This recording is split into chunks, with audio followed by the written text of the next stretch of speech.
Bueno, nuevamente aquí un gusto de verlos a todos. Tal como decía recién el presentador y tal como veníamos anunciando desde hace ya bastante tiempo, y gracias al trabajo continuo no solo del Ministerio, de los equipos técnicos del Ministerio, sino de todas las organizaciones sociales que desde que empezamos a trabajar esto convocamos. Nosotros recién recordábamos con el presidente en 2007, cuando hicimos la primera guía, el primer protocolo, y naturalmente el intento de este protocolo, y esta concreción, tiene que ver con la actualización. El protocolo ha sido actualizado varias veces y va a seguir siendo actualizado. ¿Y cuáles son las dos razones centrales para actualizarlo? Por un lado, las modificaciones que ocurren en la legislación de nuestro país. Claramente en el Código Civil y Comercial del 2015 se incorporaron algún tipo de derechos que no estaban incluidos en el protocolo vigente que ustedes recuerdan del 2015. Porque fue anterior, inclusive, a que ese protocolo a que saliera el nuevo Código Comercial y Civil. Y la segunda parte es que la evolución del conocimiento hace que se modifiquen a veces las cuestiones científicas, la medicación que se utiliza, y eso siguiendo cánones internacionales, habitualmente los más importantes son los de la Organización Mundial de la Salud. Eso está puesto claramente en este nuevo protocolo. El protocolo pretende, y vamos a trabajar con toda fuerza, que sea lo que es, una guía, como hoy la medicina moderna se utiliza para tratar cualquier tipo de patología, y mucho más alguna que está muy protegida por la ley, como en este caso la interrupción legal del embarazo. Entonces, esta guía de procedimientos, además de sistematizar y que en cualquier lugar de la Argentina, si se cumpla de igual manera y con igualdad de derechos a cualquier habitante de nuestro país, también permite, lamentablemente, en un tema que el combate contra el protocolo que ha hecho y son de público dominio algunas provincias, la propia Nación Argentina, el propio presidente recientemente involucrado, han generado, además de una confusión, en algún punto una cierta intimidación sobre los profesionales que tienen que cumplir con la ley. Claramente en esto sí, nosotros queremos que esto sirva como lo que es, una guía de procedimiento que tengan todo el respaldo, todos los profesionales en cualquier lugar del país con respecto a que están cumpliendo correctamente con la ley.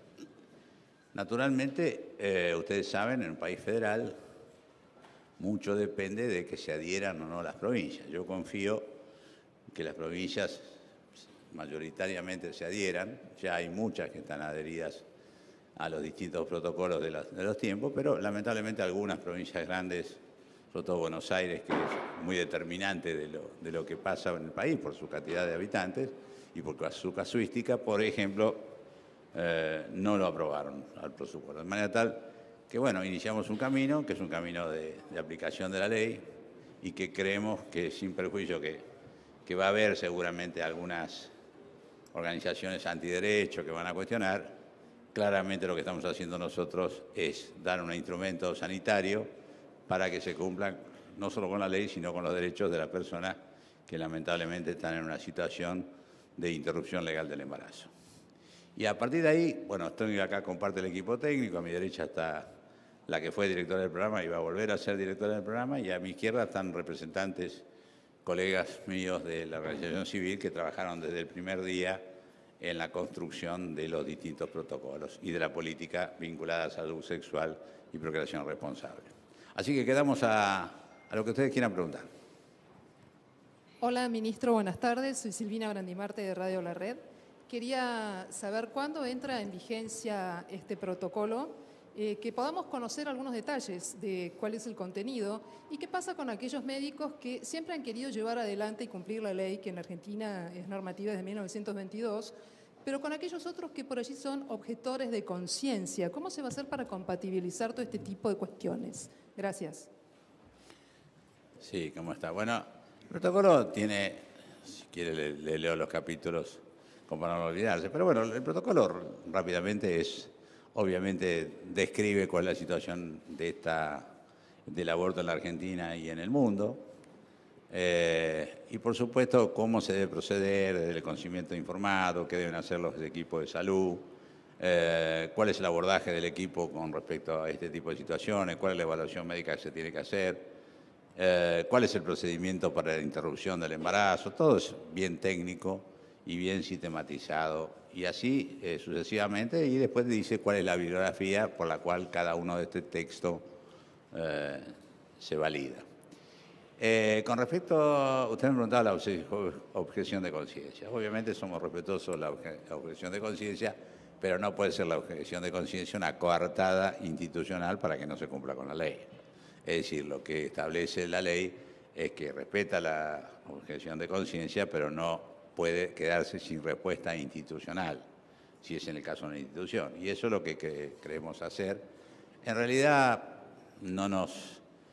sabemos que hay instituciones que colectivamente han intentado hacer esto, y obviamente lo que plantea es lo que dice la ley, el que tienen que conseguir y permitir y hacer disponible para quien esté en esta situación que se cumpla con la ley.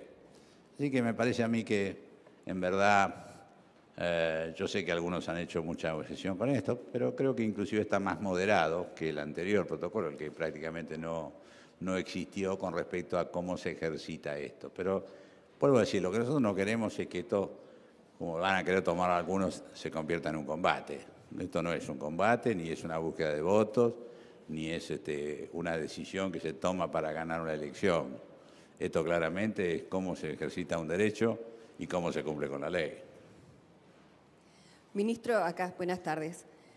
Carla Ricciotti, de La Nación Más. Le hago una consulta a ustedes. Tuvo la posibilidad de reunirse con quien era secretario de Salud en el gobierno anterior, que no terminó el mandato. ¿En cuánto difiere este protocolo con respecto al que él había planificado y que inclusive había sido es una evolución publicado en el boletín oficial? Bueno. ¿Son similares? No, es una evolución. Es una evolución que tiene alguna introducción de algún elemento técnico, no demasiado importante, y sí es, ¿cómo le puedo decir?, un poquito más flexible en cómo se aplica la objeción de conciencia, permitiendo que ella exista, pero sí garantizando que se cumpla con la ley. Pero obviamente todos los protocolos son parecidos, y mucho más uno que, aunque fue frustro, fue de hace pocos días, ¿no? Y además todos quienes me rodean estuvieron trabajando históricamente desde fuera del Estado en la construcción de los protocolos ajustados a la información, como dije antes, nueva, desde el punto de vista médico, al conocimiento científico nuevo y a los cambios de legislación.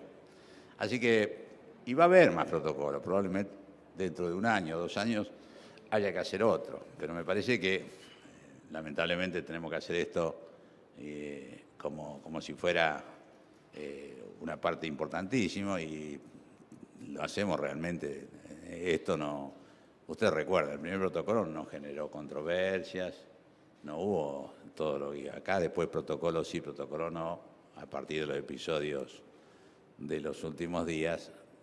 Me preocupa a mí esencialmente, y pretendo que esto, además de ser una guía que garantice calidad y cumplimiento de la ley, sobre todo sea una seguridad, digamos, para los trabajadores de salud, porque al final, en estas controversias, los trabajadores un poco se asustan, se intimidan, ha sido intimidatorio lo que pasó, y que tratamos justamente que eso no, y que tengan todo el respaldo del Gobierno Nacional, no por el Gobierno en sí mismo, sino porque además tiene el respaldo de la ley, haciendo las cosas como dice el protocolo. Buenas tardes, ministro. ¿Cómo le va? Mariel Di Lenarda, de Radio Mitre. Le quería preguntar si puede dar precisiones, si hubo cambio respecto de hasta qué semana de gestación se puede aplicar el protocolo, si hay un plazo entre que se denuncia la violación y la ejecución del aborto que se sugiera, y qué pasa con las instituciones, porque usted habló de los médicos y la objeción de conciencia. Ahora, ¿las instituciones tienen sí o sí obligación de practicar este aborto cuando así se solicite? Le pediría a la doctora Mariana Romero, que es... Hola, buenas tardes. Bueno, la normativa argentina no establece un límite de edad gestacional. El protocolo no puede contravenir lo que la normativa indica. Por lo tanto, este protocolo está hecho en base a los mismos estándares que maneja la Organización Mundial de la Salud y en base a eso los equipos de salud vamos a tener que trabajar como hemos venido haciéndolo. Eso por un lado respecto de la objeción de conciencia es individual, la ejercen las personas, no las instituciones. Y en eso el protocolo es claro, da lugar a la objeción de conciencia individual de algún profesional, pero las instituciones y particularmente las instituciones públicas somos responsables de prestar los servicios en el marco de la ley. Y de esa manera va a haber que responder o hacer los arreglos necesarios para que en ese plazo, que es de 10 días, cuando hablamos de plazo de 10 días no es que aplique a la violación, aplica al momento de la solicitud, no importa la causal, mientras esa causal esté en el Código Penal, en 10 días debe darse lugar a la práctica. Acá, ¿qué tal? Sí, Verónica Benaim de la 990. Quería repreguntar finalmente cuándo va a regir, a partir de qué fecha, porque creo que no se respondió. Y por otro lado, si van a revisar algunas causas penales que hicieron agrupaciones pro vida en algunas provincias, donde han denunciado médicos, como por ejemplo en la provincia de Tucumán con la nena que sufrió una violación de 11 años, si van a revisar esas causas penales que hay en todo el país y si este protocolo puede evitar futuras causas penales a médicos que, bueno, aplican, ¿no? Son como 3 preguntas, me parece. No, la primera cuál era, yo me olvidé. La del boletín oficial, ¿cuándo se publica? Ah, mañana el boletín oficial. Mañana el boletín oficial. Sí, es lo que pasó en Tucumán, bueno, en realidad es una continuidad. Si yo me acuerdo los casos que ustedes también recordarán algunos que había ya en el tiempo que yo estaba en el ministerio, ¿se acuerdan? Algunas veces tenía que ir yo a las provincias y tomar actitudes, ¿no? O sea, creo que en el sentido hemos evolucionado, por lo menos digo un barbarismo, estamos menos peor que antes, ¿no? Todo es cierto. La verdad que ahí son justicias provinciales, se utiliza la justicia para incumplir con la ley, lamentablemente. Pero bueno, ahí yo lo que puedo garantizar es, además de lo que diga la ley y lo que diga el protocolo, mi compromiso personal de actuar en esas circunstancias. Obviamente, de hecho, por ejemplo, en el caso de Tucumán, aunque no tenía ningún tipo de función, he tenido siempre contacto con los médicos acusados y eventualmente con parte del gobierno, de tal manera que esta locura no siguiera, ¿no es cierto?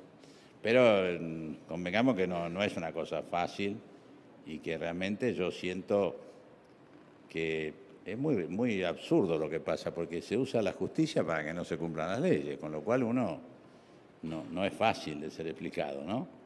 Pero bueno, tenemos que modificar eso y también la fuerza de toda la sociedad va cambiando, creo que en ese sentido se construye más consenso, la fortaleza que nos dan las organizaciones sociales que nos acompañan y que han trabajado incesantemente también es una construcción colectiva, pero no creo que sea fácil ni que el protocolo en sí mismo cambie la historia, pero nosotros estamos dispuestos a cambiar la historia con muchas cosas más que el protocolo. Buenas tardes, ministro. Ezequiel Chavay, del diario El Cronista Comercial. En el plano técnico le quería consultar si el protocolo incorporará algún tipo de cooperación con la justicia para que, en el caso de las denuncias por violación, tenga algún tipo de seguimiento para no dejar impune al violador. Y también consultarle si tiene... No te entiendo mucho, ¿eh? La repito. Si en el plano técnico, si el protocolo incorporará algún tipo de elemento de cooperación con la justicia para seguir en sede judicial en el caso de una denuncia contra un violador. Y también se puede dar algún detalle de cómo se va a implementar o seguir la emergencia sanitaria. Y en el plano político, consultarle si ha tenido la oportunidad de volver a tocar con el presidente la posibilidad de que en el año que viene se envíe un proyecto de legalización al Congreso. Gracias. Solo voy a responder la primera parte. La violación es un delito de instancia privada. Entonces, la persecución de ese delito va a depender de que la mujer decida o no hacer la denuncia. Esto no significa que la interrupción legal del embarazo al que esa mujer tiene derecho por haber firmado una declaración jurada donde dice que ese embarazo es producto de una violación, sufra algún tipo de dilación o demora porque ella está en el proceso de decidir o no hacer la denuncia policial. Entonces, la cooperación con la justicia, la preservación del tejido, las pruebas que haya que tomar, va a depender de la decisión autónoma de esa mujer de hacer la denuncia y que eso siga el curso de causa, si es así como ella lo decide. Creo que preguntó algo de la emergencia sanitaria. A ninguno nos gusta declarar la emergencia, de hecho, yo hice una emergencia que todavía no fue levantada, en parte, o sea, lamentablemente el país no pudo superar. ¿Cuál es la situación que hay ahora? Por ejemplo, nosotros, el gobierno anterior, todos saben lo que pasó con vacunas, pero en realidad, además de otras cosas, hay una cosa dura, que es que ha comprado las vacunas. Las vacunas, muchas de ellas están desde junio, julio en aduana. Y como existen tasas de aduana específicas que son muy caras, no salieron de la aduana. Con lo cual es una locura, porque son vacunas públicas de uso público. El Estado, por un lado, las pagó en su mayor parte, pero el objetivo por el cual las compró, que es vacunar correctamente a la población, no se cumple por un parte del dinero que tenía que pagar el Estado y que no lo tiene que pagar. Por ejemplo, en la emergencia está eso, sacar las tasas que se vinculan con vacunas y de tal manera que no solo estén aplicables, sino que además no tengamos el inconveniente de que si bien tuvimos dinero para comprarla, no tengamos dinero para pagar, para sacarla de aduana. Y como eso también, es decir, no me gustaría hablar mucho de eso porque vamos a hablar en los próximos días, pero ustedes saben, lo habrán leído, hay una epidemia grave de sarampión en la región, en el mundo, pero en esa región, Brasil sobre todo, la está teniendo muy fuerte, y nosotros hemos tenido más casos en este año que los que tuvimos en los últimos 18 años. Entonces vamos, y lo van a saber en las próximas 48 horas, porque estamos trabajando, pero ahí necesitamos, dentro de lo exiguo que es el presupuesto, como ustedes saben, es una prórroga que el gobierno anterior decía que ya no le alcanzaba, y de hecho es un presupuesto de los más castigados de salud, porque se bajó en un 45% el presupuesto en cifras estables desde que empezó el gobierno hasta que terminó. Entonces necesitamos las pocas monedas que quedan poder asignarlas según prioridades. Esta es otra de las razones de la parte de la emergencia sanitaria. Quiero decir con esto que en verdad por ahí escuché alguna crítica, no me parece constructiva, que dice que no, que queremos comprar, por entonces para saltar los procedimientos y que esto y que lo otro. Los procedimientos de compra, si hay una urgencia, son lo mismo con ley de emergencia o sin ley de emergencia. El tema es que necesitamos estos instrumentos, como les decían, para, ante una situación que no es fácil, poder tratar de resolverla mejor. Última pregunta. Pues, ¿cómo le va Liliana Franco de Ámbito? No la conocía. Sí, claro. Quedó pendiente la última pregunta del colega, que era si va a enviar un proyecto de ley para la interrupción del embarazo, para el aborto, como es más conocido. Pero esperé la mía, porque ya que las estrellas... No, está bien. Otra más. De vos era de él. No, bueno, pero esa era la de él, no es mía. La otra es referido al tema medicamentos. El presidente Alberto Fernández había dicho que la intención es que los jubilados reciban gratis sus medicamentos, y a su vez siempre fue uno de sus motivos principales de su gestión el sugerir la venta a través de genéricos. Si puede anticipar qué es lo que piensa hacer, dado que los medicamentos, más allá de que los consumen los jubilados, aumentaron mucho su valor para toda la población. Si tiene pensado volver a genéricos o qué medidas piensa aplicar en ese sentido. Gracias. Nunca se fueron los genéricos. ¿Por dónde empiezo? ¿Por la de él, por la suya?